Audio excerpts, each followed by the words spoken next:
प्रेमी आप सभी तमाम श्रोतागण सुनवैया के पैर छू के प्रणाम करतनी और यही छठ के शुभ अवसर पर एगो हम गाना गावतनी जौना के नाम बा बाजी।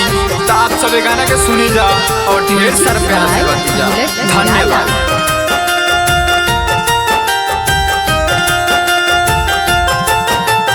हे छठी मैया हो घना सहैया हो, हे छठी मैया हो घना सहैया कदना उपकार। ए छठी मैया भारी दाना गोदिया हमार। ए छठी मैया भारी दाना गोदिया हमार।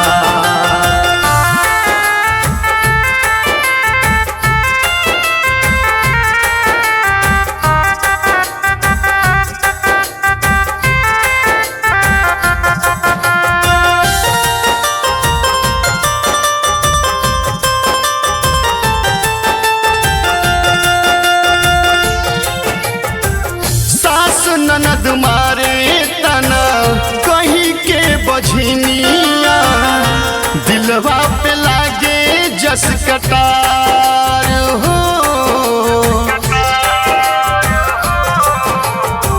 देखलो न चाहे केहू हमरो सुरतिया, नाम धैल जाइनिया हमार।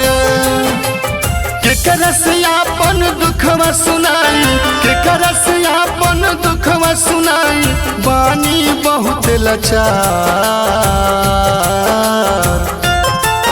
ए छठी मैया भारी दाना गोदिया हमार। ए छठी मैया भारी दाना गोदिया हमार।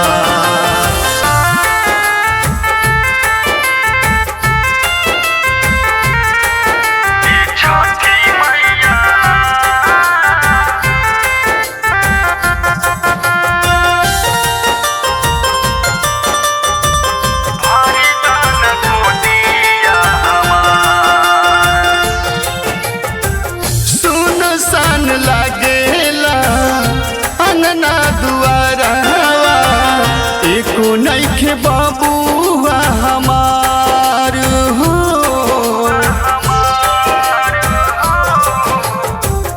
असो बानी भूखल हम तुहरी बरतिया, पूरा कदलाल सा हमार। तोहरे शरण में मैया, तोहरे शरण में आईनी मैया, असरा बाटे तोहार। ए छठी मैया भारी दाना गोदिया हमार। ए छठी मैया भारी दाना गोदिया हमार। Mix by Mahakal recording studio, Dudhahi, Kushinagar.